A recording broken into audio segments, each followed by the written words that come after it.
hello students आज मोर educational blog बनोৱাৰ first attempt কিন্তু ৰবা এই কোৱেশ্চনবোৰ দেখি পেলাই তোমালোকে আকৌ এই ভিডিঅটো স্কিপ কৰিবলৈ দৰকাৰ নাই কাৰণ মই মোৰ ব্লগৰ থ্ৰু তোমালোকক পঢ়াবলৈ নাযাওঁ মোৰ ব্লগৰ এই ব্লগছবোৰ বনোৱা এটা ফাৰ্ষ্ট মেইন উদ্দেশ্যটো হ'ল যে তোমালোকক এটা আউটলাইন এটা মই প্ৰেজেন্ট কৰিব পাৰো যে আমি বস্তুবিলাকক কেনেকৈ এপ্ৰোচ কৰিব পাৰো বা কিবা বস্তুখিনিক আমি কেনেকৈ পঢ়িব পাৰো নিশ্চয় মই কিছুমান কোৱেশ্চনছবিলাক মই ব্লগছৰ থ্ৰু সলভ কৰিবলৈ ট্ৰাই কৰিম কিন্তু মই মোৰ ব্লগছবোৰ 3 মিনিটৰ আণ্ডাৰতে ৰাখিবলৈ চেষ্টা কৰিম যাতে মোৰ ব্লগছবোৰ শৰ্ট এণ্ড চিম্পল হওক আৰু কোৱাইট ইণ্টাৰেক্টিভ হওক যাতে তোমালোকৰ বহুত হেল্পফুল হয় মই এনেতো বেলেগ বেলেগ ৰিলছটো বনাই গৈ থাকিম তোমালোকৰ বাবে য'ত মই কুৱেশ্যনছবোৰ এক্সপ্লেইন কৰি গৈ থাকিম অলৰেডি মই তেনেকুৱা ৰিলছ বনাই গৈ আছো কিন্তু ব্লগছ বনোৱাৰ এটা মেইন উদ্দেশ্যটো হ'ল যে তোমালোকক এটা মই ডিৰেকশ্যন এটা দেখাব পাৰোঁ আকৌ বেলেগ বেলেগ ক্লাছৰ কাৰণে বেলেগ বেলেগ ব্লগ বনাম কিন্তু আৰু কোনটো ক্লাছৰ কাৰণে কি ব্লগ বনাই আছো কিন্তু মই ওপৰত মেনশ্যন কৰি দিম যাতে সবৰ কাৰণে হেল্পফুল হয় ক্লাছ 12ৰ ষ্টুডেণ্টে ধুনীয়াকৈ চাই গৈ থাকিব পাৰিব যে বস্তুখিনি কেনেকৈ আমি আগবঢ়াব লাগে বা ক্লাছ 10ৰ ষ্টুডেণ্টে চাই গৈ থাকিব পাৰিব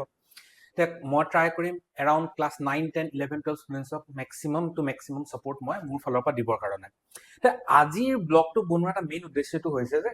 এইবোৰ টাইপৰ কুৱেশ্যনছ লৈ পেলাই আমি এপ্ৰোচ কেনেকৈ কৰিম এইবোৰ কুৱেশ্যনছক আমি এপ্ৰোচ কেনেকৈ কৰোঁ এতিয়া এইবোৰ কুৱেশ্যনছ তোমালোকে দেখিয়ে পাই আছা ইনভাৰ্ছ ট্ৰিগনোমেট্ৰিক কুৱেশ্যনছ হয় নহয় জানো আজি মই ক্লাছ 12ৰ ষ্টুডেণ্টছৰ ওপৰত মেক্সিমাম ফ'কাছ ৰাখিম এই কুৱেশ্যনছবোৰ চোৱা এই কুৱেশ্যনছবোৰ কি হৈ আছে তোমাৰ এক্সাৰচাইজ 2.2 দেই এইবোৰ ইনভাৰ্ছ ট্ৰিগনোমেট্ৰিক কুৱেশ্যনছ হয় আৰু এই কুৱেশ্যনছবোৰ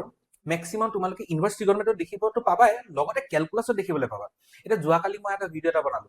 তাত মই দেখাইছিলো এটা ইন্টিগ্ৰেশ্যনৰ প্ৰব্লেম এটা দেখাইছিলো য'ত আমি ইনভাৰ্ছ ট্ৰিগনোমেট্ৰিক কনচেপ্টবোৰ ইউজ কৰি আছো এতিয়া চোৱা তোমালোকে যদি ইনভাৰ্ছ ট্ৰিগনোমেট্ৰিক চেপ্টাৰটো যদি স্কিপ কৰি দিয়া তেতিয়া কি হ'বগে আকৌ এটা প্ৰব্লেম আহি যাবগে যে ইনভাৰ্ছ ট্ৰিগনোমেট্ৰিটো নকৰিলো তেতিয়াহ'লে ইন্টিগ্ৰেশ্যনৰ কুৱেশ্যনটো সলভ কেনেকৈ কৰিম কাৰণ ইন্টিগ্ৰেশ্যনৰ ভিতৰত আকৌ ইনভাৰ্ছ ট্ৰিগনোমেট্ৰি সোমাই আছে নহয় জানো এতিয়া ইয়াত এটা ডাঙৰ কথা হৈ গ'ল যে যদি তোমালোকে কুৱেশ্যনছবোৰ যদি ভালদৰে অবজাৰ্ভ কৰা ইয়াত কি হৈ আছে ভেৰিয়েশ্যনছ দেখা পাওঁ এই বেলেগ বেলেগ টাইপৰ ভেৰিয়েশ্যনছ দেখা পাওঁ এতিয়া ষ্টুডেণ্টছ নৰ্মেলি কনফিউজড হৈ যায় আৰু এইটো এটা বহুত নৰ্মেল ৰিয়েকশ্যন যে কনফিউজ হৈ যায় সেইটো কোনো ডাঙৰ কথা নহয় যে এতিয়া ইয়াত এটা ভেৰিয়েশ্যন দেখিছা ইয়াত এটা ভেৰিয়েশ্যন দেখিছা সব বস্তুত এটা বেলেগ বেলেগ ভেৰিয়েশ্যন দেখিছা লগতে তোমালোকে যদি কুৱেশ্যনছবোৰ সলভ কৰা তোমালোকে দেখিবা যে ইয়াত আমি কিবা কিবি ভেলুজবোৰ কি কৰি আছো সাবষ্টিটিউট কৰি আছো নৰ্মেলি কি চলি আছে সাবষ্টিটিউশন চলি আছে মেক্সিমাম কেছতে আমি যেতিয়া প্ৰব্লেমছবোৰ সলভ কৰোঁ সাবষ্টিটিউশন চলি থাকে কিন্তু এতিয়া ডাঙৰ কুৱেশ্যনটো হৈ গৈছে যে বস্তুখিনিত আমি সাবষ্টিটিউট কৰোঁ কেনেকৈ কোনটো বস্তু কিহৰ লগত সাবষ্টিটিউট কৰিম এইটোতো আমাৰ ডাঙৰ প্ৰশ্ন এতিয়া ইয়াত কি হ'ব কিছুমান ভেৰিয়েশ্যনছ আছে যোনবোৰ তোমালোকে যদি ভালদৰে বুজি পোৱা তেতিয়া সলভ কৰিবলৈ ইজি এতিয়া তোমালোকক মই এটা বস্তু এটা দেখাওঁ মই আৰ ডি শৰ্মা কৰিবলৈ কেলে কৈ থাকোঁ এতিয়া চোৱা ইয়াত বেলেগ বেলেগ টাইপ অফ ভেৰিয়েশ্যনছৰ কাৰণে কেনেকৈ কি সাবষ্টিটিউশন ল'ব লাগে ইয়াত ধুনীয়াকৈ মেনশ্যন আছে যোনটো তোমালোকে মেইন বুকত দেখি নোপোৱা যদি এনচিইআৰটি বুকখন চোৱা ভালকে তোমালোকে তাত লক্ষ্য কৰিব নোৱাৰা কিন্তু ইয়াত বস্তুবোৰ বৰ ধুনীয়াকৈ দিয়া আছে যে বোলে এইটো ফৰ্মত থাকিলে কিহেদি সাবষ্টিটিউট কৰিব লাগিব এতিয়া চোৱা a square plus x square ফৰ্মেটত থাকিলে x ইকুৱেলছ টু 8 tan থিটা দি সাবষ্টিটিউট কৰিব লাগিব এতিয়া এই কনসেপ্টটো লৈ পেলাই মই যদি এই কোৱেশ্চন নম্বৰ 3 টোক যদি মই অবজাৰ্ভ কৰিছা এই কোৱেশ্চন নম্বৰ 3 টো এই ফাৰ্স্ট ফৰ্মত আছে তে এই যেহেতু ফাৰ্স্ট ফৰ্মত আছে তে এই টেকনিকটো মই এইটো কোৱেশ্চনত লগাই দিলো হৈ গ'ল ধুনীয়াকৈ সলভ এতিয়া নেক্সট তোমালোকৰটো হেতু প্ৰশ্ন আহিছে ন যে ঠিক আছে এইগিটা টেকনিক ইউজ কৰি পেলাই এটা দুটা কোৱেশ্চন সলভ হৈ গ'ল কিন্তু বাকিগিটা কোৱেশ্চনছ কেনেকৈ সলভ কৰিম বাকিগিটা কোৱেশ্চনৰ এটা ডেফিনেট ফৰ্মেট আছে ডেফিনেট ভেৰিয়েশ্যন আছে যদি তোমালোকক মই একবাৰ দেখাই দিওঁ গোটেইকেইটা ভেৰিয়েশ্যনছ কেইটা তোমালোকৰ একদম ইজি হৈ যাব বহুত সিম্পলহে হয় যদি সঁচাকৈ ক'বলৈ যাওঁ তে মই তোমালোকক সাজেষ্ট কৰিম যেতিয়া তোমালোকে কুৱেশ্যনছবোৰ সলভ কৰা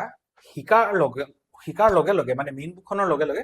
আৰ ডি শৰ্মাখন কৰি যাবা আৰ ডি শৰ্মাখন বহুত ইম্পৰ্টেণ্ট ক্লাছ 12ৰ বাবে এই বছৰটো তোমালোকে ক্লাছ 12ৰ কুৱেশ্যনছবোৰটো দেখিছাই কেনেকুৱা টাফ লেভেলত আহিছিলে টাফ বুলি নকওঁ ইণ্টাৰমিডিয়েট টু হাৰ্ড লেভেলত আছিলে কিন্তু কুৱেশ্যনছবোৰ মোৰ হিচাপত কিন্তু ইজি লাগিলে কিয় ইজি লাগিলে কাৰণ এতিয়া মোৰ নিচিনা টিচাৰ্ছৰ আৰ ডি শৰ্মা কৰা হেবিট আছে অকল মই বুলি নহয়